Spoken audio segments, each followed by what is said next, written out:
어딜 가나 집안에 애물단지 하나씩 있을 거예요. 저희 집 같은 경우는 아이 고모가 그러네요. 지금 나이 43살인데 아직 결혼 안 했어요. 그렇다고 골드미스라고 부르기도 뭐한 게 한 직장에 2년 이상 못 다니고 계속 관두길 반복하면서 돈도 제대로 못 모았어요. 그래도 백수기간은 3개월 안 넘기고 바로바로 취직하긴 하던데 이번에는 웬일로 반년을 놀고 먹으면서 회사 안 나가고 집에만 있더라고요.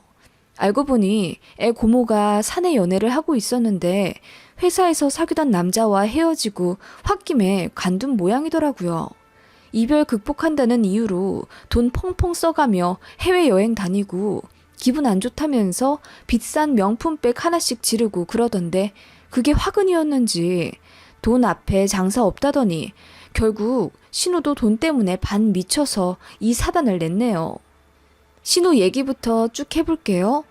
사실 저 결혼 전에는 신우이가 이렇게 철없고 대책 없을 줄 몰랐습니다. 저는 재단 정직원으로 근무 중이고 남편은 7급 공무원이에요. 친구 소개로 만나서 2년 연애하는 동안 신우의 존재에 대해 거의 느끼지 못했어요. 남편도 하나뿐인 여동생에 대해 굳이 말을 꺼내지 않았고 제가 궁금증에 여러 가지 물어보면 그냥 회사 다닌다, 평범하다, 집에서 있는 듯 없는 듯 있다 이런 식으로 둘러댔었던 것 같아요. 신우는 단 한 번도 독립한 적이 없어요. 그래서 늘 저희 시부모님이랑 같이 살고 있었기에 명절에 시댁에 가면 신우도 항상 있었습니다. 그렇다고 마주쳐서 이야기를 많이 나누거나 하지도 않았어요. 제가 그래도 올케이고 신우보다 나이도 2살 많기 때문에 먼저 말을 붙이고 살갑게 굴려고 노력했는데 신우는 늘 뚱한 표정으로 제가 묻는 말에도 단답으로 대충 버무리기 바쁘고 그랬습니다. 선물을 줘도 고맙단 인사도 제대로 안 한 채 물건만 쏙 빼갔고요. 그런 일들이 반복되면서 저도 기분이 나빴고 자연스럽게 그게 티가 났던 것 같아요. 신우도 뭔가 눈치를 챘는지 그 다음부터는 저에게 말을 붙이려고 하더라고요. 저는 이제야 저랑 친해지려고 노력하나 보다 생각했는데 제 착각이었습니다. 제가 쌩하니 구는 게 본인 딴엔 기분이 나빴던 거예요. 을이 을답게 안 군다 이거죠. 먼저 말 건답시고 하는 게 제 헤어스타일이나 체형에 딴지를 걸면서 아줌마 같다고 하거나 본인 오빠는 명문대 나왔는데 저는 간신히 인서울 했다고 너무 기우는 결혼한 거 아니냐고 삐딱하게 후려치기 하더라고요. 저한테 빈정이 상해서 노선을 그렇게 바꾼 건지 마주칠 때마다 본인 오빠는 잘난 사람, 저는 부족한 사람 취급해 가면서 기분 나쁘게 했습니다. 언니, 맞벌이 하면서 오빠가 살림 더 많이 하죠? 우리 오빠는 어릴 때부터 요리도 잘하고 설거지도 끝내주게 잘했거든요. 결혼해서도 잘하겠지 뭐. 뭐 비슷비슷하게 하죠. 저도 바쁘고 현수 아빠도 바쁘니까요. 언니, 아무리 세상이 바뀌었다지만 남자가 설거지하고 요리하고 애보고 그러는 경우 별로 없어요. 오빠가 진짜 잘하는 거예요. 언니 아시죠? 현수 아빠 자상하고 가정적이긴 하죠. 저도 늘 고맙게 생각하고요. 근데 아가씨, 제 친구들 보면 남편들 그 정도는 요즘 다 해요. 집안일이며 육아며 다 나 몰라라 하는 남자들은 요즘 별로 없어요. 괜찮은 남자들은 그런 게 부끄러운 짓이라면서 남자들끼리도 서로 험담하고 그런데요. 제가 좀 발끈해서 전에 없이 쏴붙이듯 말하자 신우이가 기분이 나쁜 듯이 얼굴을 구기며 대꾸하더군요. 그래도 언니, 저 덕분에 편한 줄 아세요.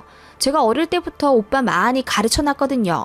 라면 끓여라, 밥해라, 설거지해라, 거실 먼지 좀 닦아라. 얼마나 시켜먹은 줄 아세요?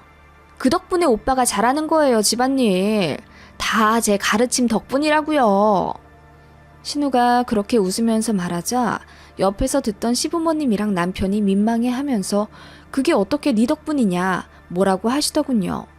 시아버지가 특히 화를 내시며 헛소리 할 거면 방에 들어가 있으라고 한마디 하시자 입 쭉 내밀며 들어가더군요.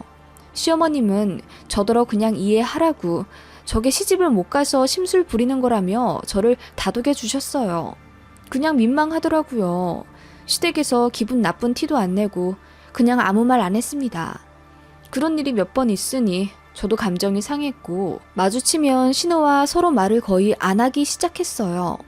시댁에서 같이 시간을 보내도 신우는 거의 저를 투명인간 취급했었고 저한테 말 붙이기도 싫다는 듯 시어머님이 저에게 뭐 전달해 주셔도 저한테 다이렉트로 주지 않고 꼭 제 남편에게 이거 새언니 줘 하면서 건네주더라고요. 참, 저희가 아이를 낳았을 때도 내복 한 장 선물 안 해주더라고요. 아무리 그래도 첫 조카인데 어떻게 그럴 수 있는지. 저희가 신우한테 아무것도 안 해줬냐고요?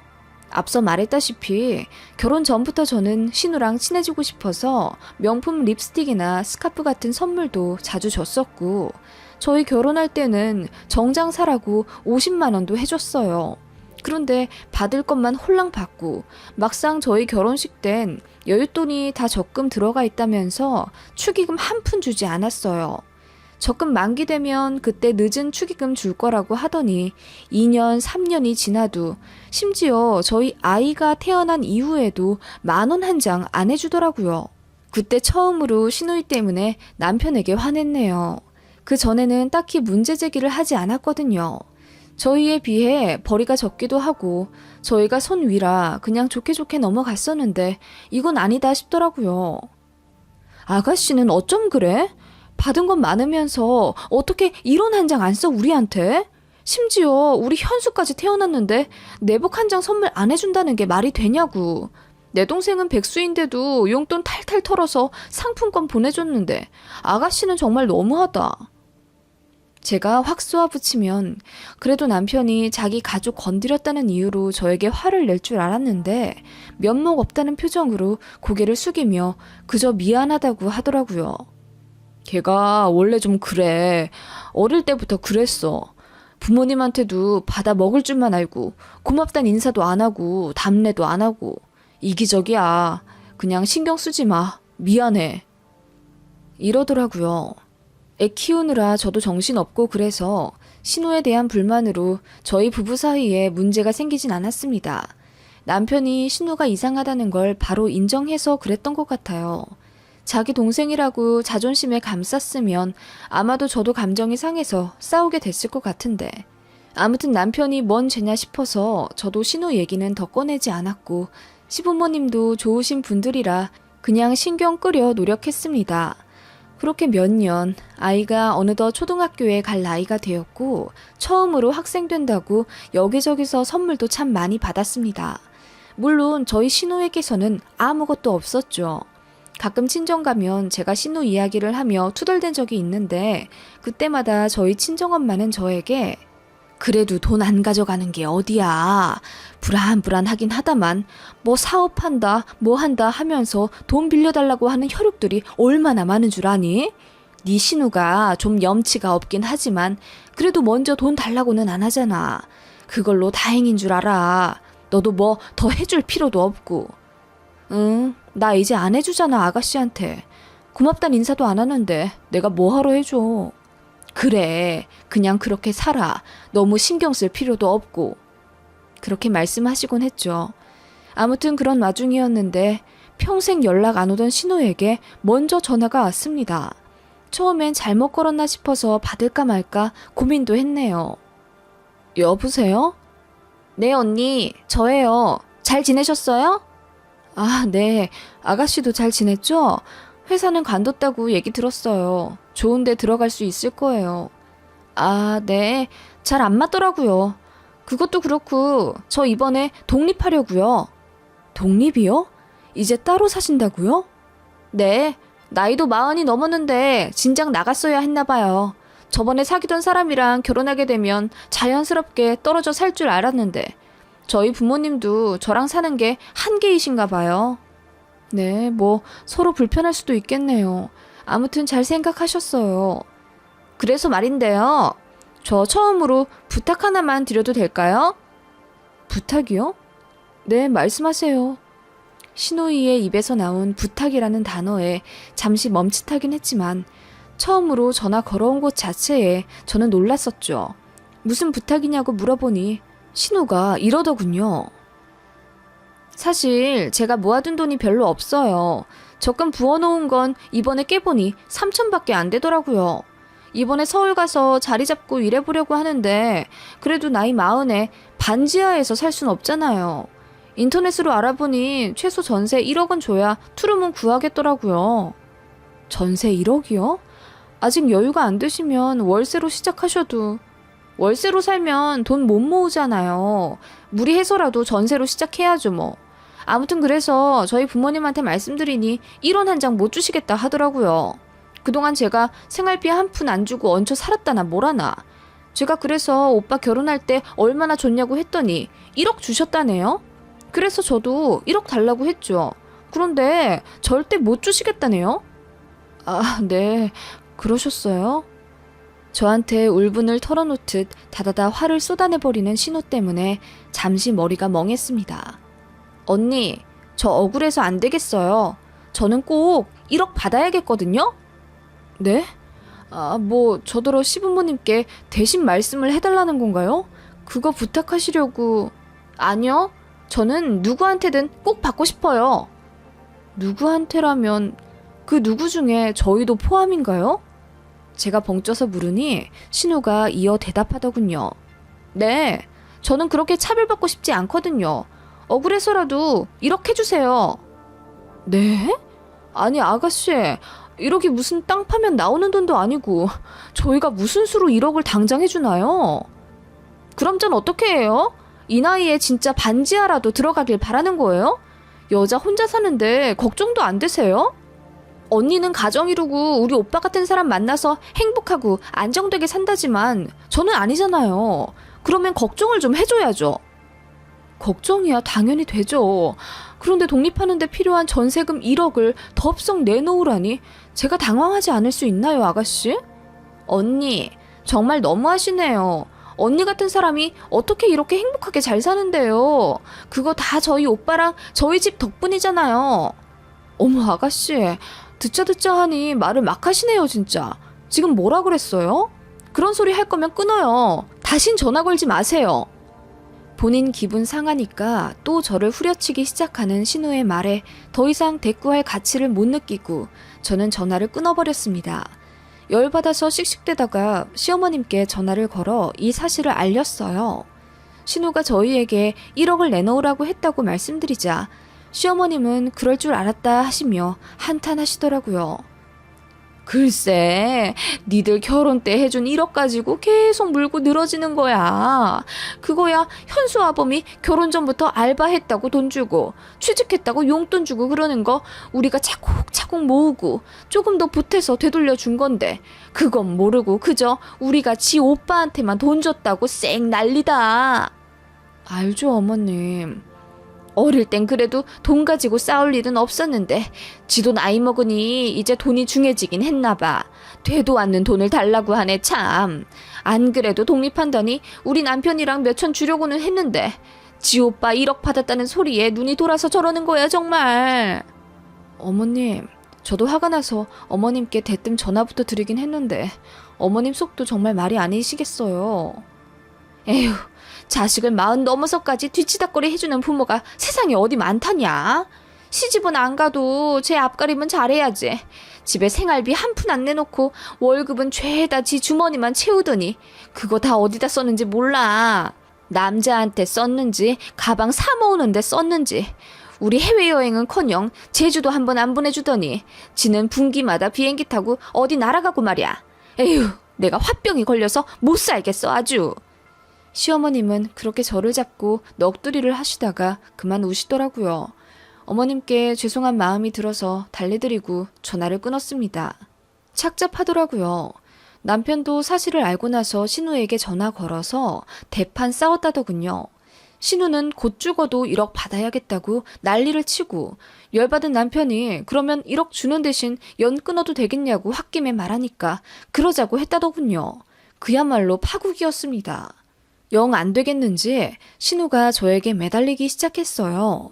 정말 미친 사람처럼 저에게 문자와 카톡을 퍼붓기 시작하더라고요. 같은 여자가 되어서 어떻게 이렇게 모르는 척 할 수 있냐는 겁니다, 저더러.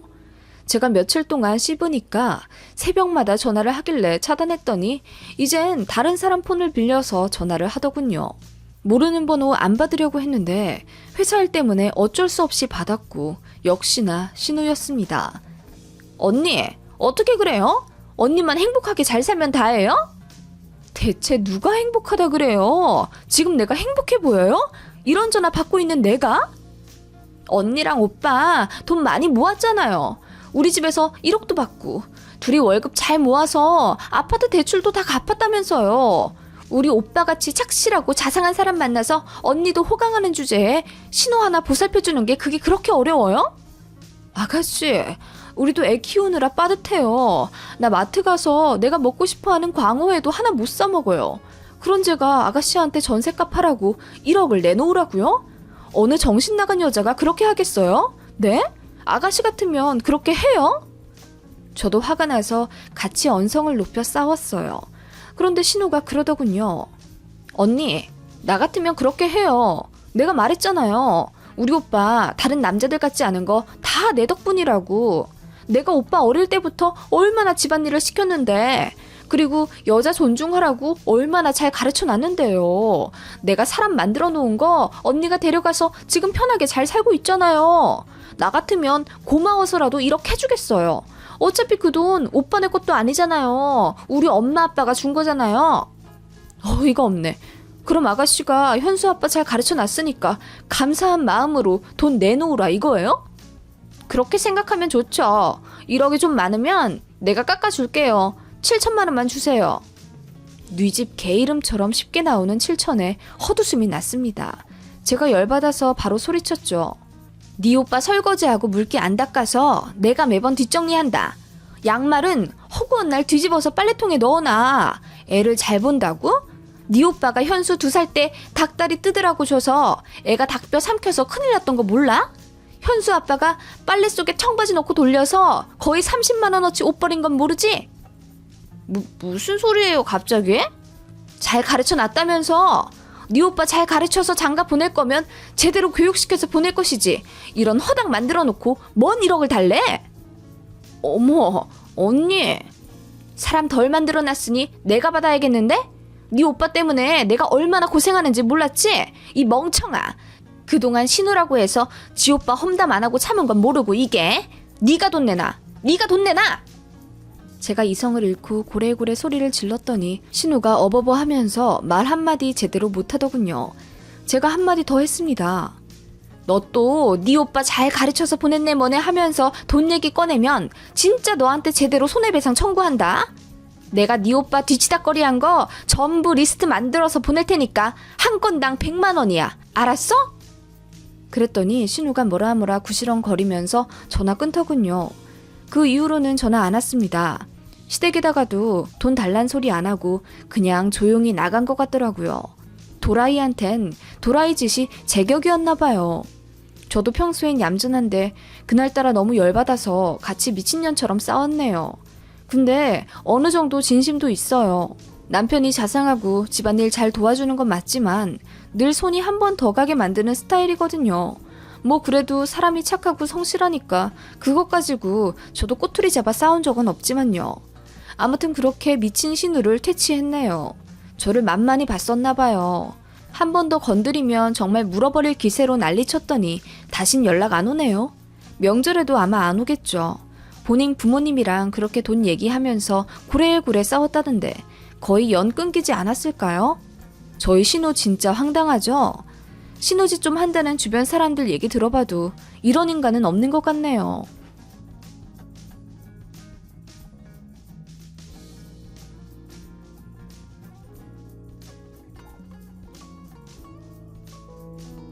안녕하세요. 눈팅만 하던 이 게시판에 제가 글을 쓰게 될 줄은 몰랐네요. 저는 5개월 전 결혼 약속한 사람과 파혼한 29살 여자입니다. 지금 생각하면 더 진행되기 전에 빨리 파혼하길 너무 다행이란 생각이 들 정도로 시어머니 될 뻔했던 그분 생각만 하면 몸서리가 처지네요. 신상 문제도 있어 많은 이야기들을 다 풀었을 순 없고 딱 그 남자와 예비 시모와 있었던 일들만 써보겠습니다. 주작이라고 하실 분들도 있으실 텐데 실화 맞고요.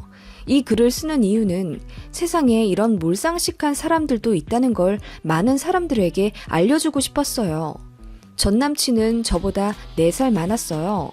당시에는 너무도 다정하고 성실했던 남친이라 딱히 흠 잡을 것도 없어 보였어요.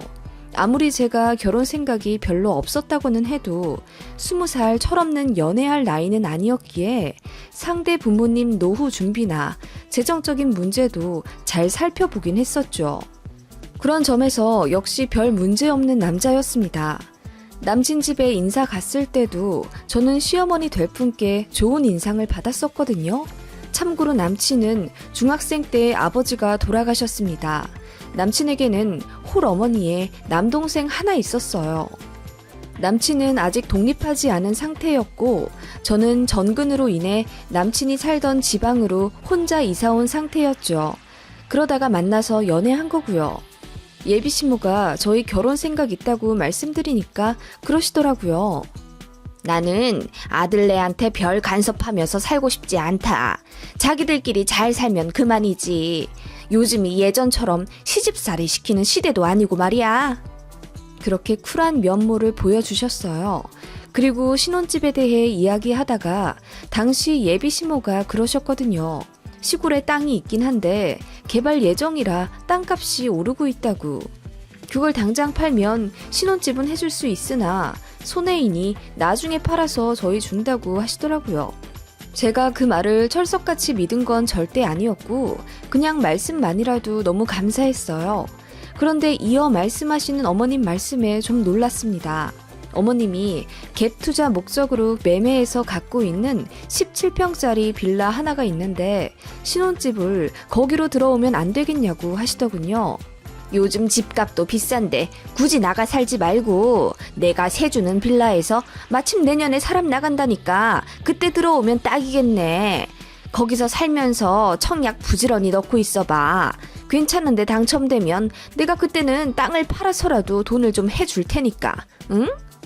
어머님이 말씀하신 그 빌라는 시댁이랑 걸어서 거의 2분 거리였어요.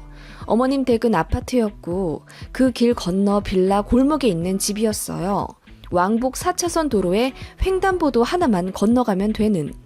어머님 말씀만 들으면 거의 반합가나 마찬가지인 것 같은 느낌? 그랬습니다. 괜히 딴 데 돈 쓰지 말고 거기 들어와 살으라고요. 저는 좀 당황스럽긴 했지만 생각해 본다고 말씀드리고 저희 부모님께 이 얘기를 말씀드렸더니 어머니가 특히 반대하시더라고요. 우리도 돈이 없는 것도 아닌데 적당히 서로 돈 부담해서 처음부터 그럴듯한 아파트 들어가 살았으면 좋겠다고 하셨거든요. 저희 엄마 입장은 신부인 저희 쪽이 집값을 조금 더 부담하더라도 제가 괜찮은 아파트에서 시작하길 바라셨습니다. 저희 부모님이 단칸방에서 시작하신 후 자수성가해서 지금 50평대 자가 아파트에서 살고 계시는데 결혼 초에 너무 힘들었던 기억이 있어서 딸인 저는 그런 고생을 안 했으면 하는 바람이셨어요. 물론 17평이 작지는 않지만 어머님은 시댁이랑 너무 가까운 것도 그렇고 게다가 그렇게 가깝게 살아야 하는 거라면 시어머니가 어떠신 분인지 제대로 좀 알고 이래저래 조금 더 고민한 후 결정하길 바라셨어요. 하지만 예비 시모의 입장은 강경했습니다. 신혼부부가 뭐하러 처음부터 좋은 아파트에서 사냐는 것입니다. 나중에 아이 생기면 그때 옮겨도 늦지 않고 정 집이 너무 좁다 싶으면 바로 옆에 시댁 아파트가 있는데 거기에서 같이 살다시피 하면서 애 키우면 서로 좋지 않겠냐는 입장이셨어요. 그런 의견 충돌 때문에 남친이랑도 조금씩 다퉜고 이 결혼 정말 진행해도 되나 하는 생각이 스물스물 들 때였어요.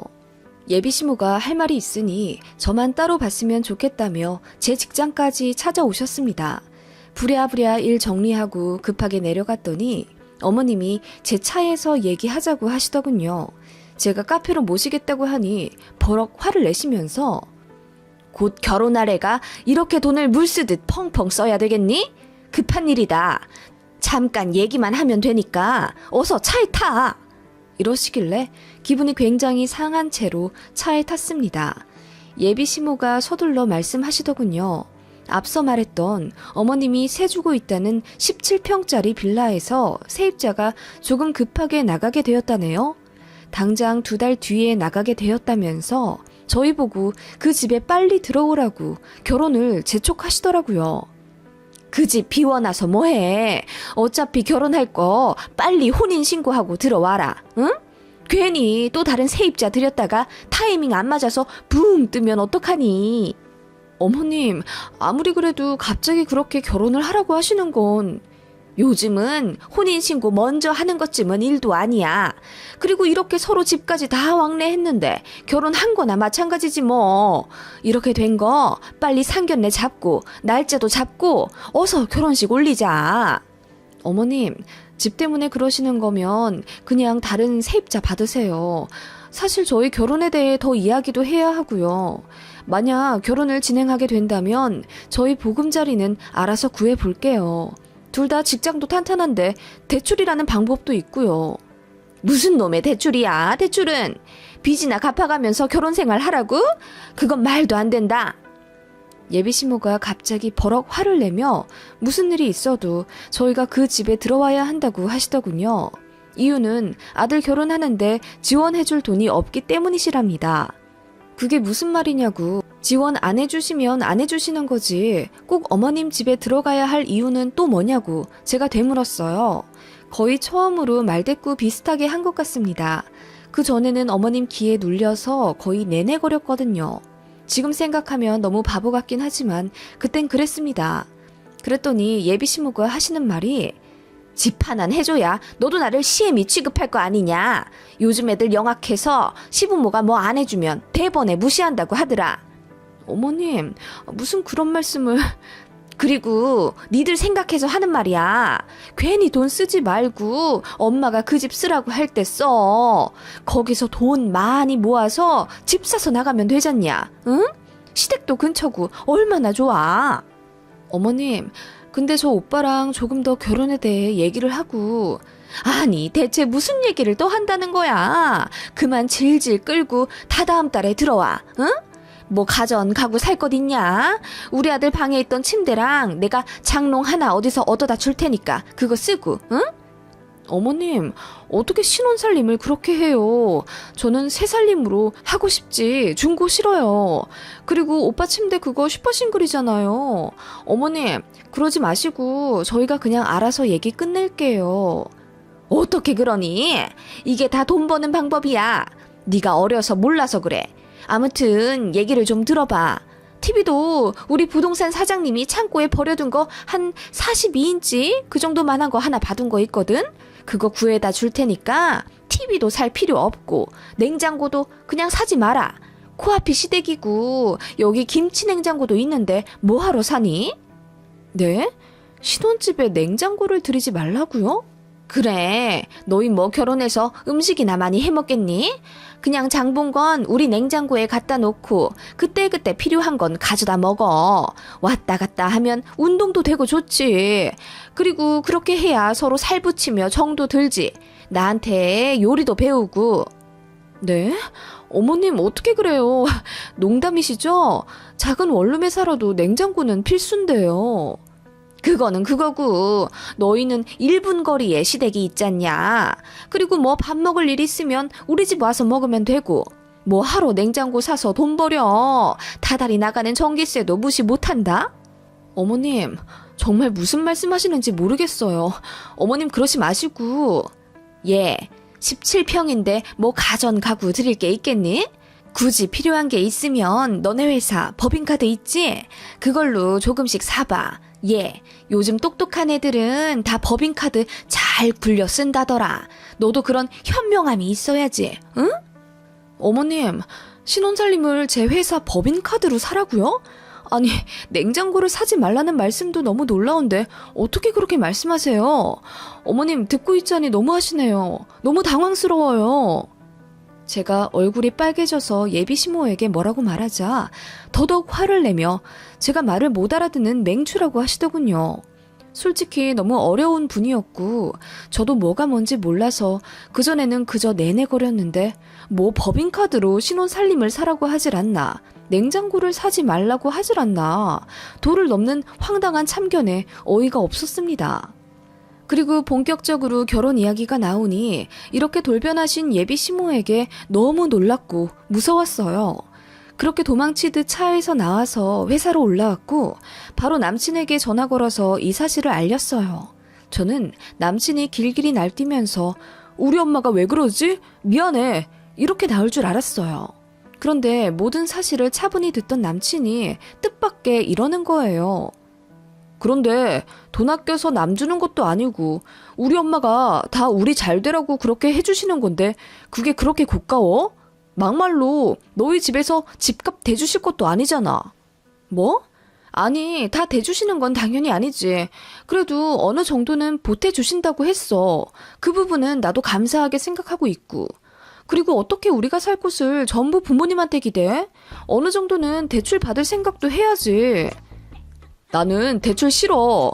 단 한 번도 빚 있는 상태로 살아본 적이 없어서 무섭기도 하고. 나 살 때 전부 현금으로 낸 거 알잖아. 아니, 그건 그런데 그렇다고 어떻게 요즘 세상에 앞으로 대출을 하나도 안 받을 생각을 해? 아니, 오빠, 그건 그거고 어떻게 신혼집에 냉장고도 안 사냐고. 그게 말이 돼? 신혼집에 모든 걸 다 갖춰야 한다는 고정관념을 좀 버려. 그래, 우리가 뭐 얼마나 밥을 해먹겠냐. 그리고 코앞이 우리 집인데 뭐 먹을 일 생기면 우리 집 가면 되지. 엄마 말이 영 틀린 것도 아니잖아. 네가 어려서 그런가 본데 돈 아끼려면 다 그렇게 조금씩 참고 불편함 감수하면서 사는 거야. 그리고 우리 엄마 나 없으면 적적하실 텐데 네가 냉장고 핑계로 우리 집 자주 들락날락하면 더 친해지고 정답고 좋지. 뭐? 들을수록 황당한데? 아니, 다 떠나서 그러면 직장 법인카드로 신혼살림을 사라고 하시는 게 오빠는 그럼 말이 된다고 생각해? 걸리면 나더러 깜빵 가라고? 제가 황당해서 소리를 지르며 화를 내자 남친이 본인이 더 버럭 성을 내더라고요. 막무가내였습니다. 다 우리 잘 되라고, 그냥 하신 말이라고. 그리고 본인은 절대로 대출 안 받고 살겠답니다. 사실 남친이 그 전에도 좀 짠돌이끼가 있었어요. 사람 만나면 돈 써야 해서 연애도 안 하고 친구도 잘 안 만나고 살아왔다더군요.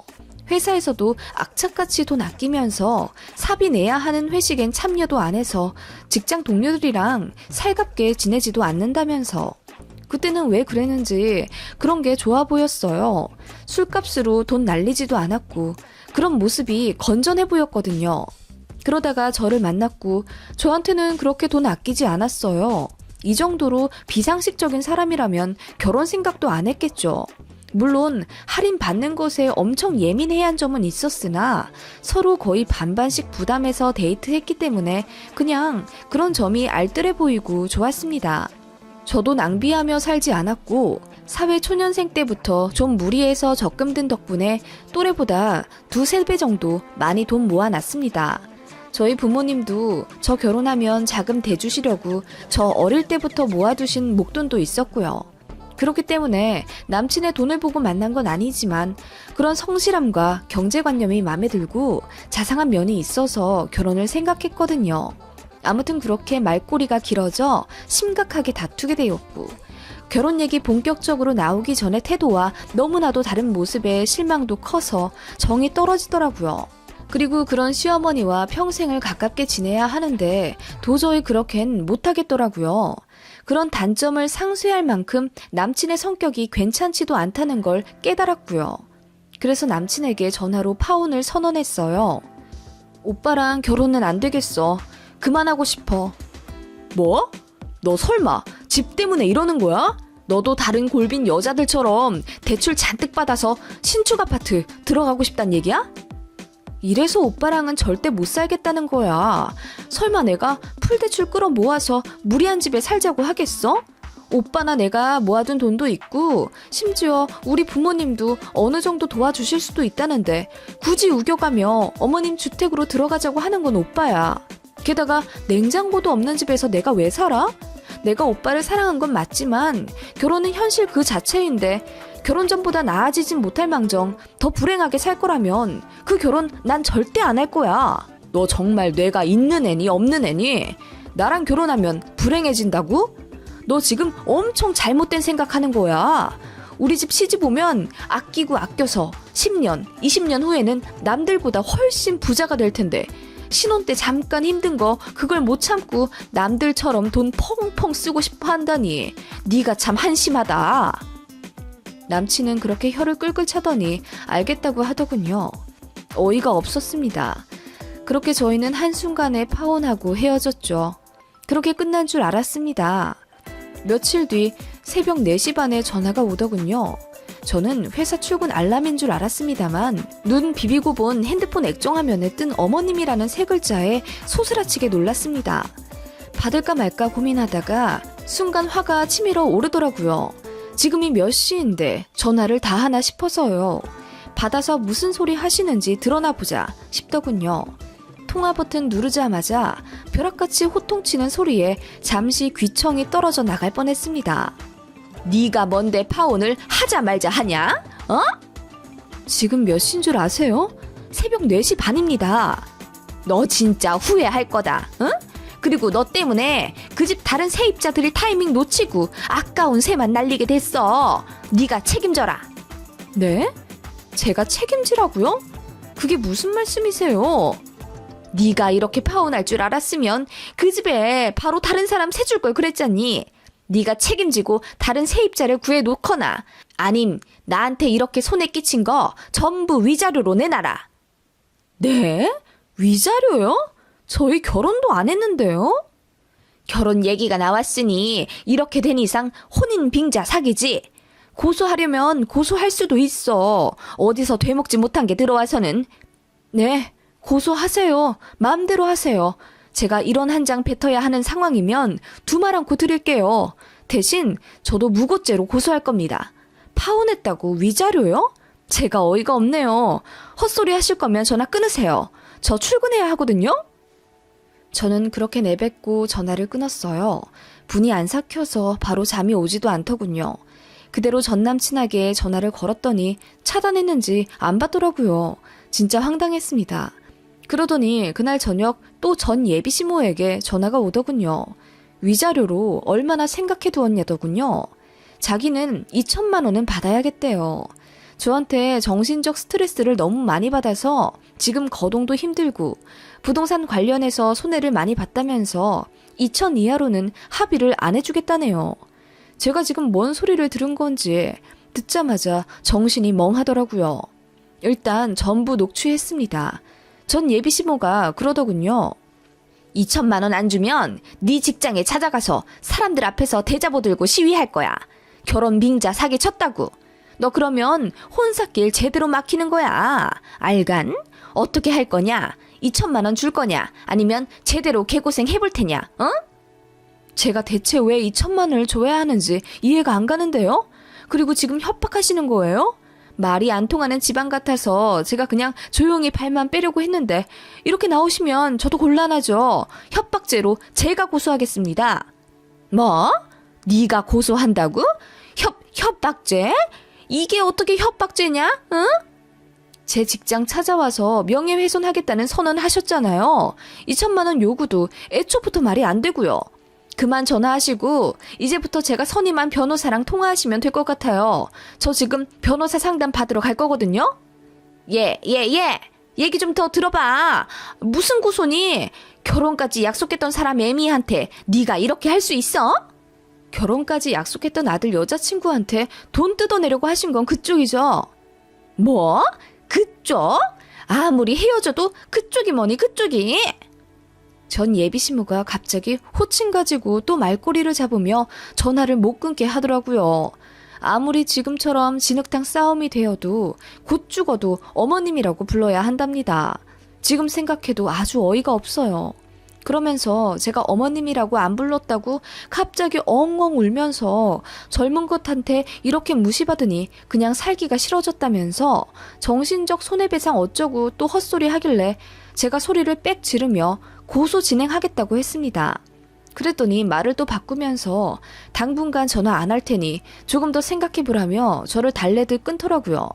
모든 상황을 알게 된 저희 부모님도 극대노하시며 전 예비 시모가 2천만 원 들먹거리며 안 주면 제 직장에 찾아온다고 협박했던 걸로 민사소송이 되나 알아보러 다니셨습니다. 제가 전 남친한테 문자도 보냈죠. 변호사 사무실 명함들 사진 찍으면서 지금 소송 준비 중이라고 문자 보내니 그제야 전화가 와선 싹싹 빌더군요. 자기 엄마가 그러는 건 본인 의사와 전혀 상관이 없다면서 엄마가 돈 몇 푼 손해보고 눈이 뒤집어져서 그랬던 것 같은데 제발 한 번만 봐달라고 빌더군요. 제가 싫다고 했습니다. 똥 밟은 것도 서러워 죽겠는데 협박까지 당하니까 저도 눈이 뒤집어진다면서 제대로 소송 걸겠다고 했더니 그날 밤 저희 집에 전 예비시모랑 전 남친이 찾아왔어요. 현관문 앞까지 와서 벨 누르길래 주거 침입죄로 신고한다고 하니 제발 5분만 시간 내달라면서 제발 문 열어달라고 하더군요. 제가 문 여니까 전 예비시모가 굉장히 미안해하는 표정으로 제 손을 잡으려 하길래 제가 손을 탁 뺐습니다. 그러니까 무안한 모습으로 사과하시더라고요. 그냥 좀 화가 나서 마음에도 없는 말을 했다면서 진짜 소송 진행할 거냐고 물으시더군요. 제가 그럴 거라고 하자 갑자기 눈물을 펑펑 쏟으시며 제발 한 번만 봐달래요. 늙은이가 뭘 몰라서 헛소리 한 거니까 선처해달라면서 진짜 2천만 원 받을 생각도 없었고 제 회사에 찾아올 생각은 더더욱 없었다고 막 우시더군요. 전 남친은 그냥 고개 숙이고 묵묵히 서 있었고요. 제가 전 남친에게 말했습니다. 이날 이후로 당신네들 머리털 하나라도 내 눈앞에 보이면 내가 할 수 있는 모든 방법 총동원해서 절대 가만히 있지 않을 거야. 알겠어? 그랬더니 전 남친이랑 전 예비시모 둘이 고개를 강하게 끄덕이며 이제 전화도 절대 안 하고 앞으로 나타나지 않겠다며 약속하더군요. 제가 그것까지 전부 녹음했습니다. 각서라고 생각하고 다시 말해보라고 했더니 처음엔 자존심 상한 듯 말 안 하려고 하다가 제가 다그치니 그제야 떠듬떠듬 다신 안 나타나겠다고 입 맞춰 얘기하더군요. 네, 그날 이후로 연락 없어요. 정말 확실히 끝난 거죠. 똥을 밟아도 이런 대형 똥을 밟을 줄은 정말 몰랐습니다. 그래도 한때 너무나도 사랑했던 사람이고 그래서 결혼까지 생각한 건데 어떻게 일이 이렇게 된 건지.